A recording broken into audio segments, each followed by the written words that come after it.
By LeBron's former teammate, also an NBA champion. That's Tristan Thompson, my dog. I know what I'm against. Marcellus, you are first. Yes. Is this LeBron's most impressive playoff run? No, it's not his most impressive playoff run. That's why he's out there right now campaigning to make it sound like it's his most impressive playoff run. Oh, I want to talk about the conditions. Oh, my God, I'm in the bubble. How dark, how bad the bubble is. First of all, let me talk about this bubble. I'm tired of this. We all play sports up here, and Tristan's still active.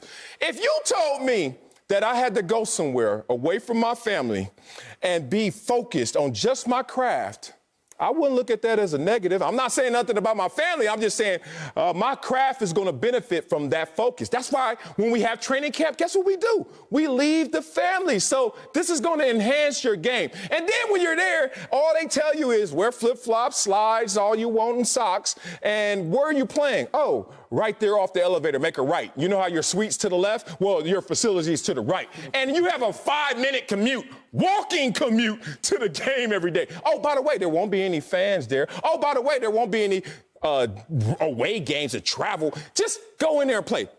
I lay that premise. But, you know, I'm Marcellus, Wiley, who played football at a high level. But I'm not Scottie Pippen. I want to give you guys some framework from somebody who really wants to talk about this in a proper perspective. What does Scottie Pippen have to say? Well, full screen time.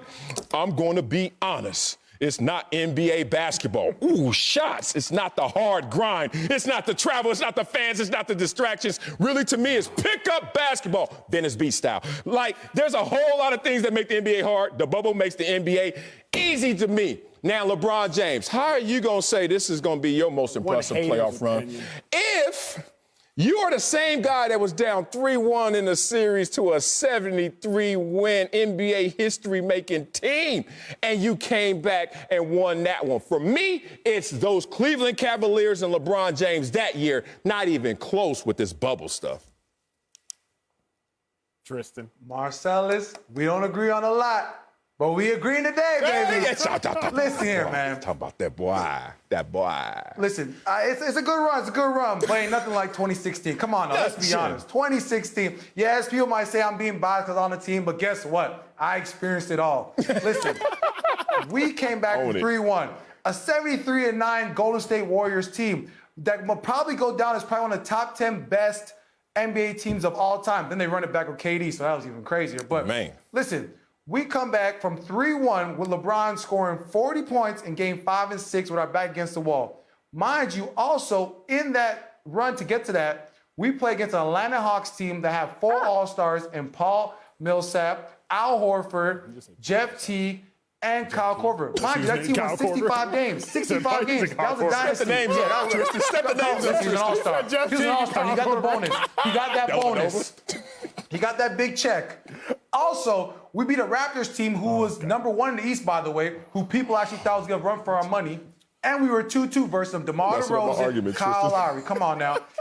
Then, this is what I'm saying. I'm making sure. Tristan, you messing up our argument. 2016. Stay focused. Because I heard Jeff Listen, this is not the most impressive. Kyle Korver. Go ahead, Tristan, please. Stay focused.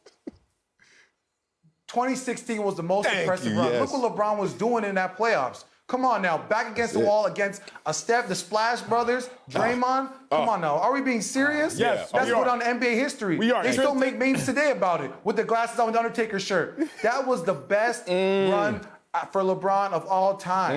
And come on now, he'll probably say it, everyone will say it. Come on, Acho, you know better than that. Look, Tristan, bruh, you was better off just saying 2016 was the best period. Because the more you said, the more you weaken your argument. My dog said Jeff Teague. He said Kyle Korver. Stop, he Acho. said Paul Millsap. Stop, Acho. Bruh, the more names you named, I was like, Tristan, are you helping Marcellus or hurting him? Let me tell you why this is the most impressive. Oh, God. Bird's eye view, That was a Tristan. dynasty. No. Here's why, Tristan. That year, 2016, is the only time you could say was as difficult as this run. But, Tristan, must I remind you, sir, you were so deep in the weeds, you probably don't remember. Ooh.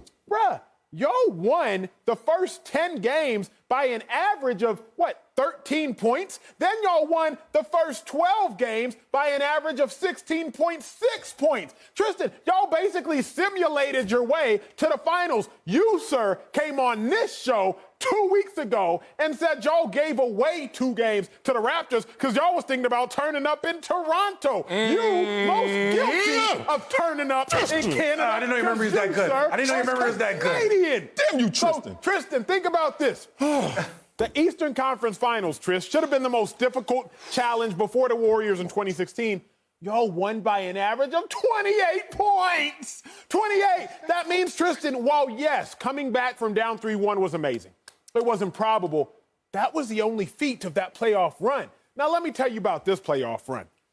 First and foremost, before we even get to the court, you got to deal with being sequestered away from your fans. You got to deal with no fans. You got to deal with these. You got to deal with these dorm room reds, Tristan. So before we even get to the court, you got to deal with all that nonsense. But now let me tell you about this. This is the first time LeBron and AD have teamed up. LeBron teams up with D. Wade. Year 1, did they win? No. LeBron teams up with Kyrie.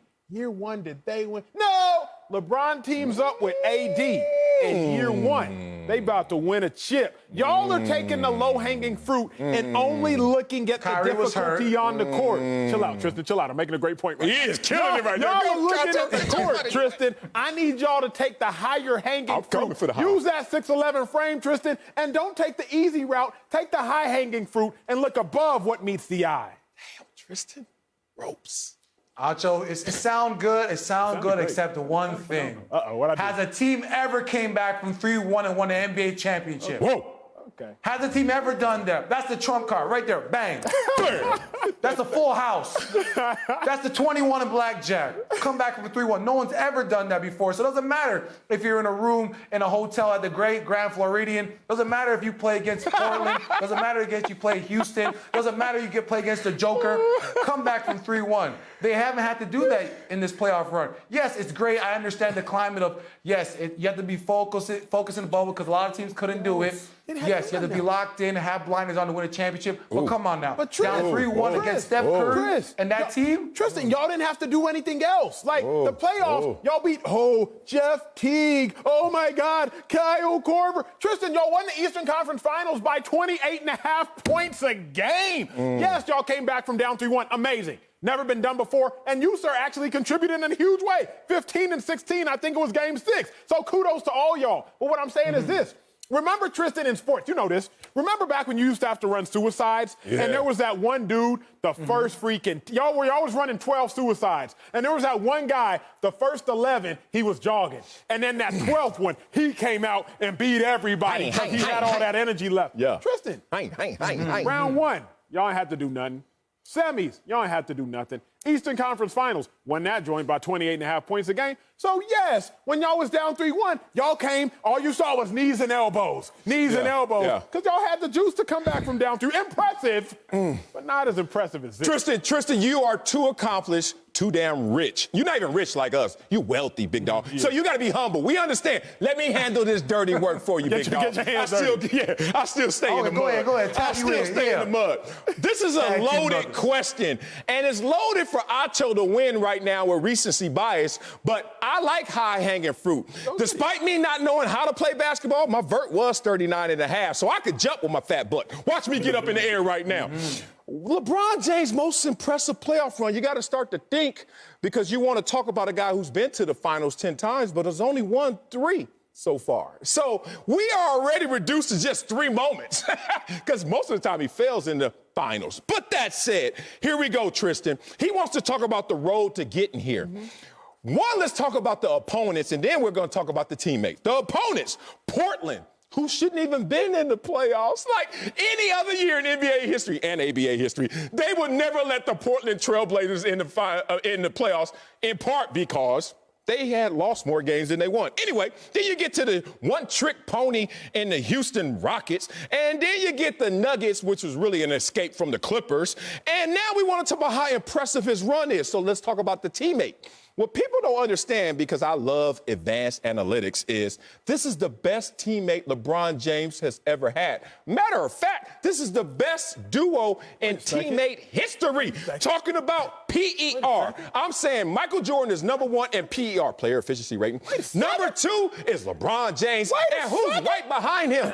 Anthony Davis, higher than Dwayne Wade, higher than Kyrie Irving. I'm not done. I got one more piece to this before I let you jump back up in there for this high please, sir.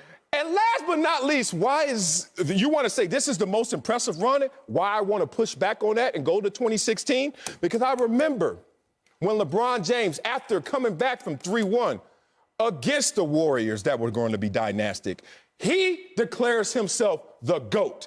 That fell on deaf ears to some. However, the real GOAT in Michael Jordan at that time took notice. What did Michael Jordan do on the day of the championship parade after they came back 3-1 and LeBron said he was the GOAT? He greenlit the project documentary, The Last Dance, that exact same day, because he saw ammunition for the GOAT. That was LeBron's most impressive playoff run. LeBron's most impressive playoff run is tied to Michael Jordan green-lighting a documentary. The GOAT woke up. Make that make sense. The GOAT woke up. Don't talk to me about how AD's the best. It scared him. It scared him.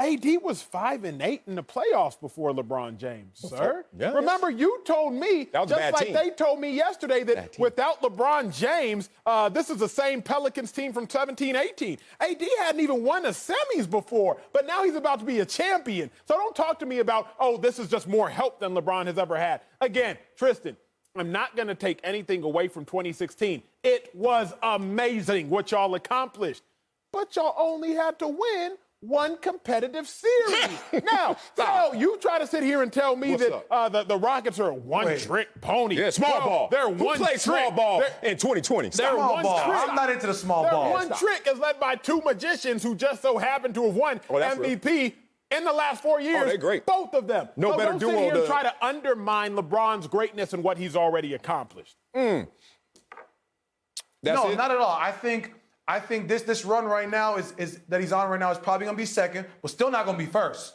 Yes, it's a difficult situation what they're in. I understand it, but come on now. Coming back from 3-1. Acho. And listen, you're disrespecting the Raptors right now. You're disrespecting the Raptors right now. The Raptors were a very good ball club. When y'all went they were number one in the East. you was worried about the club instead of worried about the Raptors. You disrespected Well, that was inside. them That was all all time ago. inside, okay? It's a naked eye. Look, That was just inside. I give naked eye. They thought people start thinking the Raptors had a chance. Here's what I know. One thing we all desire in this world is peace, right? We all desire peace in this world. So I'm not going to listen to Scottie Pippen. I'm going to listen to a guy who actually named himself Meta World Peace. And my full screen to end this conversation is what Meta World Peace actually had to say just yesterday, if we may. Pippen, the NBA Meta. Finals is absolutely the toughest finals in the history of any sport. Mentally draining, being in the bubble, and physically taking a toll. This really is one of the greatest finals I've ever seen. Say what you will about Scottie, but if I'm going to listen to anybody, I'm going to listen to somebody whose name is Meta World Peace.